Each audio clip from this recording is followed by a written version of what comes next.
7 de la mañana, 47 minutos. Comienza Le Tengo el Remedio con el doctor Carlos Francisco Fernández, a quien le tenemos una pregunta con los muy buenos días, doctor Carlos Francisco.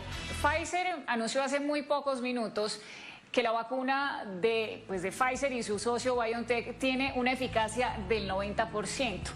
Están reseñando esta noticia los medios de comunicación como una excelente noticia. Su opinión de experto, ¿cuál es? ¿No debería llegar al 100% o ellos siguen trabajando para llegar al 100% de eficacia?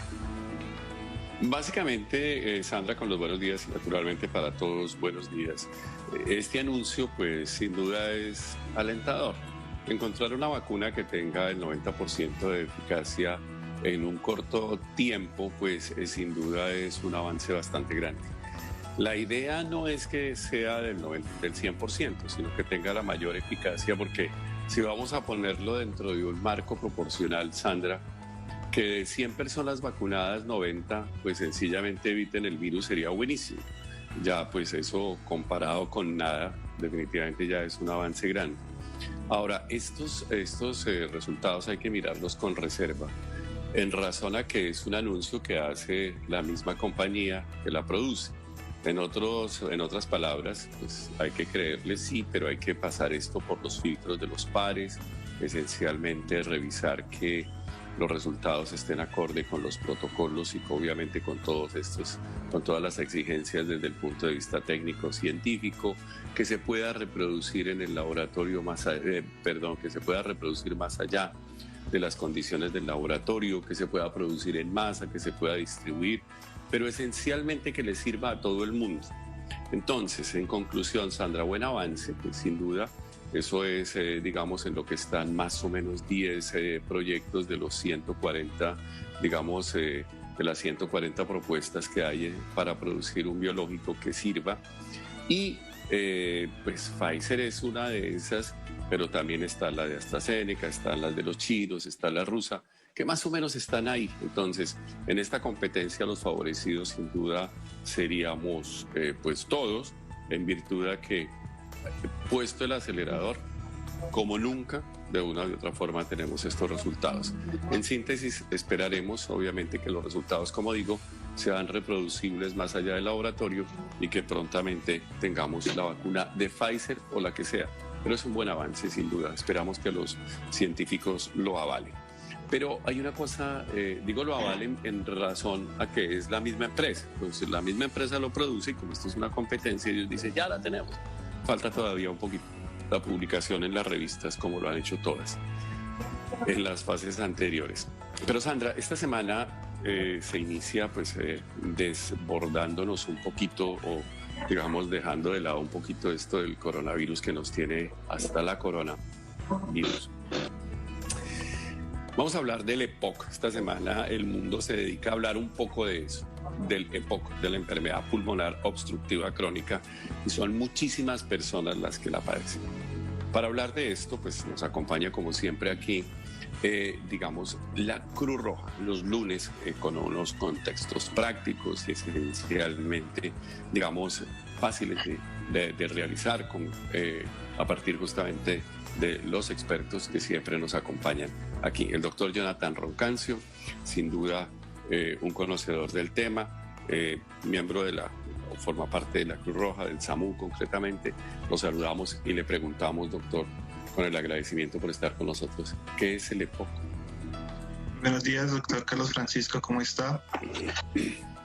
Sí, mira, la enfermedad pulmonar obstructiva crónica, o en su acrónimo que se llama EPOC, es una enfermedad que se produce por la destrucción de la unidad funcional del pulmón, los alvéolos, y esto principalmente es producido por una destrucción ocasionada por el tabaquismo, que es una de las principales causas, y por exposiciones a combustibles de biomasa, o sea, cuando cocinan con leños de carbón o a combustibles a base de carbón, o a exposición a monóxido de carbono o dióxido de carbono, que son como las principales fuentes que producen lesiones del pulmón.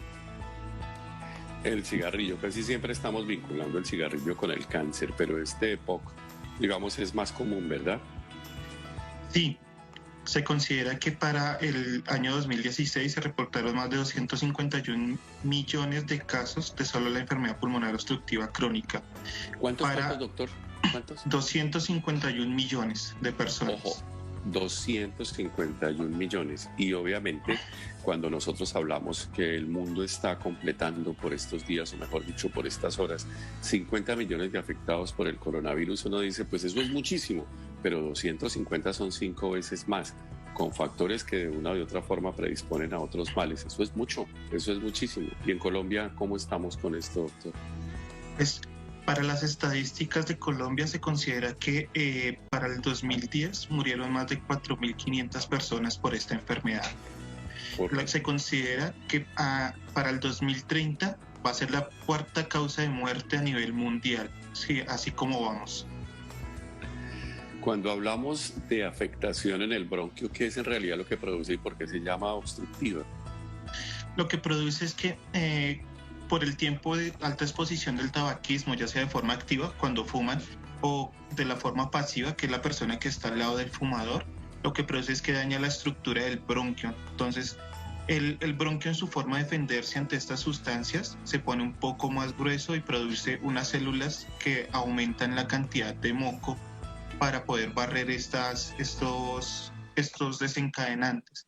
Entonces, esto es una exposición crónica con el tiempo y lo que ocasiona son esos cambios a nivel del bronquio. Y cuando así se obstructiva, es que el bronquio se vuelve más grueso en su pared y lo que produce es que se cierre más fácil y disminuya el flujo de aire. ¿Y cuáles son los síntomas? ¿Cómo sé que tengo una EPOC o una EPOC, doctor? Pues los síntomas principales es, primero, tener el factor de riesgo. Es saber fumar o tener exposición a biomasa, o sea, a cocinas de leña o haber trabajado con carbón o con alguna... A las bucetas, si uno se fuma como 10 bucetas cada vez que sale a la calle. Sí, ¿eso también afecta? Sí, se considera que esa es una de las principales causas de desarrollar EPOC y de desarrollar asma en niños, que esas puede ser una de las principales causas. Y asociado a esto se considera que por encima de los 40 años es cuando empieza a desencadenar los síntomas más fuertes, que son una tos crónica, una tos persistente con presencia de mucosa o secreción, y asociado a eso, posterior a esto, empieza a tener fatiga, problemas para respirar, empieza a tener como sibilancias o que, como dicen las mamás, que el pecho silba o sopla. Cuando hablamos de esto revierte, doctor, eso es crónico porque pues dura mucho tiempo, pero esto después de que se daña se vuelve a mejorar o ya el daño se queda ahí. Esta enfermedad principalmente no tiene cura, pero sí tiene tratamiento. ¿Qué quiere decir esto? Es una enfermedad con la que va a vivir de por vida, pero si utiliza los medicamentos y suspende el factor desencadenante o el factor de riesgo, va a poder ser controlada de una forma más satisfactoria. Es importante lo que usted dice porque hay enfermedades que no tienen cura pero se pueden tratar, como la hipertensión, como la diabetes, como la osteoporosis incluso. Pero esencialmente lo que se busca es por eso prevenir. Cuando hablamos de prevención, pues obvio, usted lo dice, doctor Rocancio, es dejar de fumar. Pero ¿qué otras cosas desde el punto de vista, digamos, general que podamos hacer para prevenir este tipo de cosas?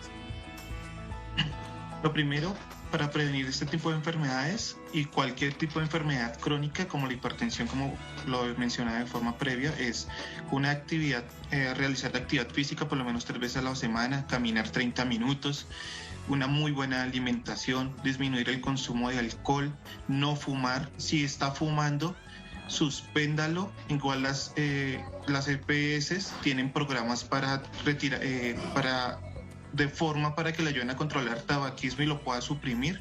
Y 2, evitar la exposición a estos factores, o sea, no cocinar con leña de carbón o cocinar con leña.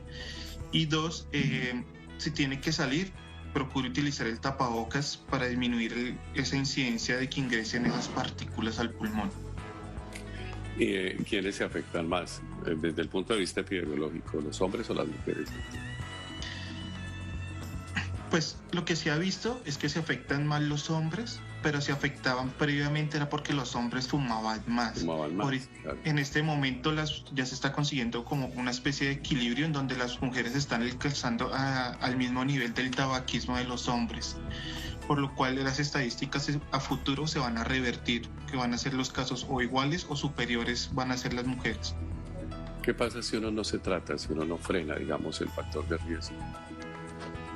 Si uno no frena estos factores de riesgo hacia futuro, va a haber una destrucción tal del pulmón que debe convivir con el uso de oxígeno de forma permanente, 24 horas, y asociado a esto va a desencadenar otras enfermedades como problemas cardíacos, arritmias cardíacas, problemas de tensión, problemas de una enfermedad que se conoce que es la falla cardíaca, que es una insuficiencia del corazón y del ventrículo como tal. Cuando hablamos de coronavirus, obviamente hablamos de una enfermedad que inicialmente se cualificó, o mejor, una afectación que se cualificó inicialmente como respiratoria, como pulmonar. Cuando uno suma pues una cantidad de personas con esto y naturalmente con la EPOC, con la enfermedad pulmonar obstructiva crónica, ¿cómo hace sinergia esto? Es decir, las personas que tienen EPOC tienen mayores riesgos de afectación grave. Sí, lo que sucede es que como hay un daño tan severo de la estructura del pulmón, lo que produce es que el virus tiene una facilidad en replicarse, que es uno de los puntos, y el segundo, que no va a poder defenderse de forma efectiva como una persona sana. Entonces aumenta la mortalidad, o sea, estas personas pueden fallecer con la asociación de EPOC y coronavirus. Pues, doctor, las recomendaciones finales, obviamente, en esta semana que el mundo se dedica a hablar de la EPOC, no hemos olvidado, digamos, que las otras afectaciones, los otros males siguen su curso, a pesar de que todo se nos convierte desafortunadamente por lo subyacente, por lo inédito, el coronavirus, la pandemia. Entonces, recomendaciones finales, obviamente, doctor Roncancio, para usted, para la gente de la Cruz Roja, muchas gracias por estar aquí con nosotros y sin duda estaremos pendientes de qué más dentro del contexto de este seguimiento podamos hacer de la mano de ustedes. Gracias, doctor Carlos Francisco, muy amable. Recomiéndanos cosas, aparte de eso, unas 3 o 4 cosas que nos queden ahí, doctor Roncancio. Importante es, 1, no consumo de tabaco. Ese es uno de los factores más importantes. No tabaquismo. 2, si puede, no exposición a biomasa, como lo había dicho, o sea, a leña, o sea, no a cocinar con leña de carbón. A humo. A humo, principalmente. Y 3, si ya usted por encima de los 40 años ve que se fatiga más, tiene tos, empieza a botar secreción cada vez que tosa, asista al médico para que le realice un chequeo general y asociado a eso le pida los exámenes de pertinencia para iniciar el control de esta enfermedad. O sea, asista al médico por lo menos una vez al año, mínimo, para que le haga el chequeo general y revise sus factores de riesgo. Pues, doctor Roncancio, muchas gracias de nuevo. Y la verdad es que este tema, sin duda, nos convoca a todos. Es muchísima gente la que tiene esta afectación. La gente que sigue fumando, desafortunadamente, es quizás la principal subsidiaria de este mal que no tiene absolutamente nada bueno. Así que siempre lo decimos aquí, a dejar de fumar. No es fácil dejar de fumar porque la nicotina es la segunda sustancia más adictiva después de la heroína en el mundo y obviamente esto no es con palmaditas en la espalda, se necesitan programas rigurosos de desintoxicación, obviamente de manejo de las adicciones y en eso las aseguradoras deben siempre tener presente que esto debe necesariamente proyectarse como un componente de atención integral.